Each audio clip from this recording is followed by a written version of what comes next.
Shall I keep it or sell it? Well, you're gonna find out today.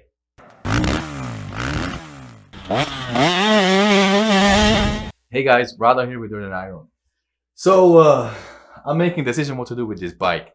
You guys know it is my latest build, the RMZ450, and I love this thing. I have it for like 4 years, and it's just an amazing bike, especially now after it's done, and you know the history that it came from Sebastian Tortelli, and it used to be Yoshimura Suzuki bike, and you know I really like the story, and I just love the bike too. I would love to take this bike and put it in my living room and just have it there. But I'm not there, you know, I'm not there. I cannot afford, you know, building bikes and leave it like that. I need to keep the ball rolling. I either have to ride this bike a lot or let it go and get the cash and, you know, keep moving, get another bike and work on another project.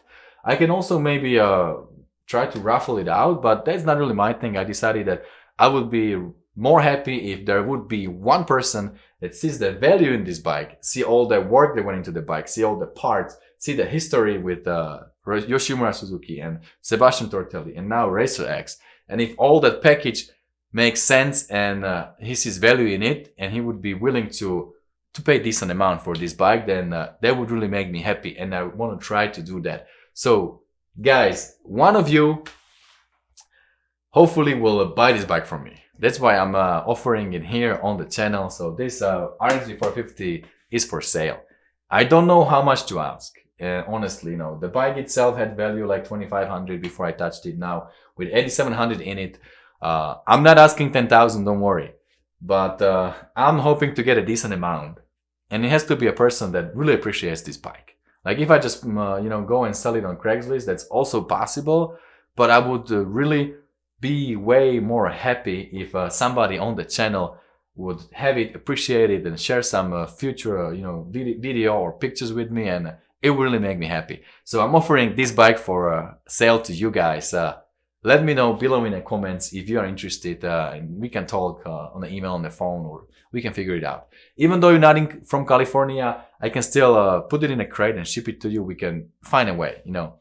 If there is a will, there is a way, right? 8,700 roughly. That's what we spend on a bike. But you know, of course, since I'm running this YouTube channel for almost 4 years now, there are companies that are willing to sponsor this kind of builds. So the price actually came quite lower than what it is, 8,700. But if I count every single part and the price that is retail, that's how much I would pay to build this bike. And first, let me just say that many of these parts are for good looks, and I would be completely fine with the OEM what I had before. I didn't have to change them because they were broken.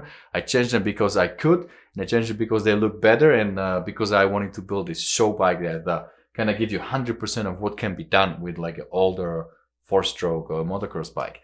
But if this is the bike that I'm keeping, this is the bike that I'm not showing on a YouTube, or even if I don't have a YouTube, I would be completely fine with like $2,500, maybe $3,000.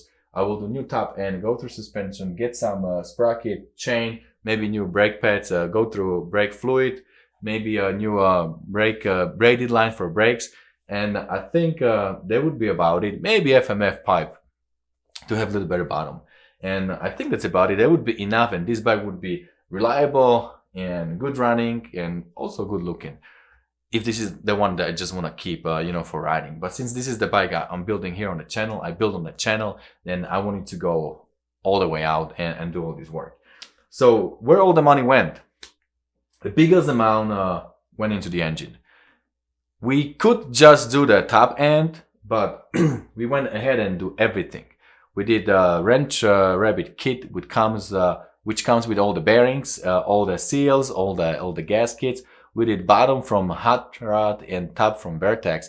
Then I went ahead and got OEM Suzuki, directly from Suzuki, valve train, everything up top.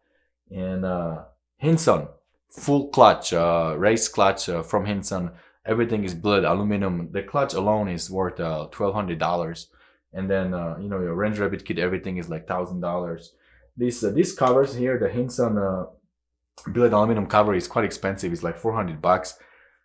It's not really needed if this is your you know, Sunday bike where you take it on the track every now and then. But you know, again, for the build, it looks amazing. So we went ahead and got that. So, and then there is a Boyson water cooler, which also runs around $250. Hot cam stage 2. And what else is in the engine? I think that's about it. So altogether the engine was $3,500, which is quite a bit, but right now this is a bulletproof engine, reliable. I can put 200 hours on this thing, not worrying about anything. Every now and then check the valves, and you are good to go. So engine is really bulletproof, and it pulls really nice. The bottom is good, and then when you hit the mid-range, it just wakes up, and it has really long and strong mid-range. Actually, today was the day when Racer X, these guys right here, they released a video of this bike, and David Pinkley was riding it and talking about it, and also he mentioned then that the mid on this bike is really great. So I'll put link below in the description. You guys go and check out the video on Racer X. All right, so after we spent $3,500 on the engine, then we went through suspension, and we go all the way with factory connection. They did everything. They went through it. They set it up, and if you do something like that, you are over $1,000. So $1,200 to $1,500 depends what exactly you do. So that was also a big amount. Now all the wheels, brakes, brake rotors, and brake lines, brake pads, all that was over $1,000.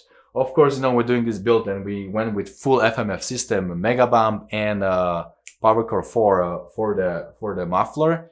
That's like $700 there. And then seat, plastics, and graphics. That's another like $500 to $600. And we have this titanium foot pegs. They're also not cheap. Titanium is like over $300 there.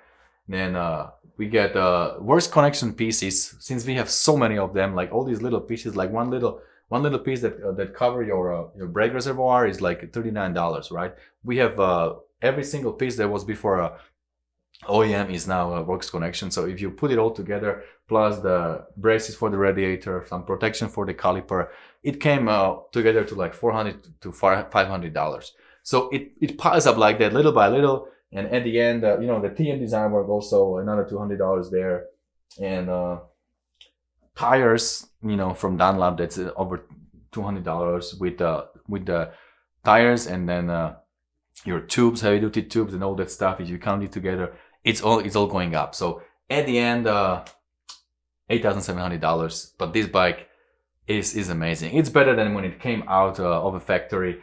Suspension is amazing. This is the old school spring suspension that was done by factory connection. It works so well. I mean, I was hitting some big jumps on a track, and it just soaks everything. It's so nice, and you know, it's not like it doesn't give you the weird feeling. It's really great suspension. I was on 2020 KTM 350 recently, and the AER forks, they feel good.